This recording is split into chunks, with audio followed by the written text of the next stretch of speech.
मैं डाकू जरूर आं पर बेगैरत नहीं आं। मौलाना मोहम्मद अमीन सफदर उकारवी रहमतुल्लाह अलैहि ने अपनी किताब में लिखा, फरमाते हैं, मुझे वहाड़ी के एक गांव से बड़ा मोहब्बत भरा खत लिखा गया कि मौलाना साहब हमारे गांव में आज तक सीरतुन नबी सल्लल्लाहु अलैहि वसल्लम पर बयान नहीं हुआ। हमारा बहुत दिल करता है आप हमें वक्त अनायत फरमा दें, हम तैयारी कर लेंगे। मैंने मोहब्बत भरे जज्बात देखकर खत लिख दिया कि फला तारीख को मैं हाजिर हो जाऊंगा। दिए गए वक्त पर मैं फकीर ट्रेन पर से उतर कर टांगे पर बैठकर गांव पहुंच गया तो आगे मेजबानों ने मुझे हदिया पेश करके कहा, मौलाना साहब आप जा सकते हैं, हम बयान नहीं करवाना चाहते। वजह पूछी तो बताया कि हमारे गांव में 90% कादियानी हैं। वो हमें धमकियां देते हैं कि ना तो तुम्हारी इज्जतें, न माल, न घर बार महफूज रहेंगे। अगर सीरतुन नबी सल्लल्लाहु अलैहि वसल्लम पर बयान करवाया तो मौलाना साहब हम कमजोर हैं, गरीब हैं, तादाद में भी कम हैं, इसलिए हम नहीं कर सकते।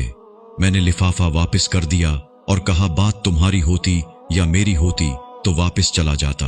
बात मदीने वाले आका सल्लल्लाहु अलैहि वसल्लम की इज्जत की आ गई है, अब बयान होगा, जरूर होगा।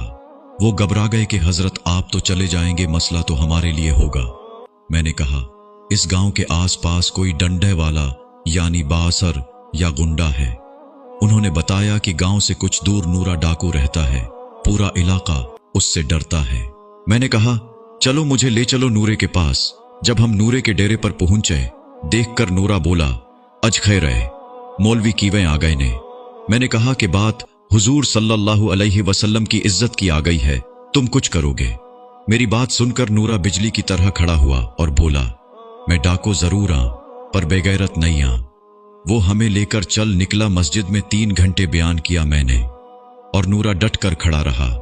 आखिर में नूरे ने यह कहा कि अगर किसी ने मुसलमानों की तरफ आंख उठाकर भी देखा तो नूरे से बच नहीं सकेगा। मैं वापस आ गया। कुछ माह बाद मेरे घर पर एक आदमी आया, सर पर अमामा, चेहरे पर दाढ़ी, जबान पर दरूदी पाक का विर्द। मैंने पूछा, कौन हो? वो रोकर बोला, मौलाना मैं नूरा डाकू आं। जब उस दिन मैं वापस घर को लौटा, जाकर सो गया।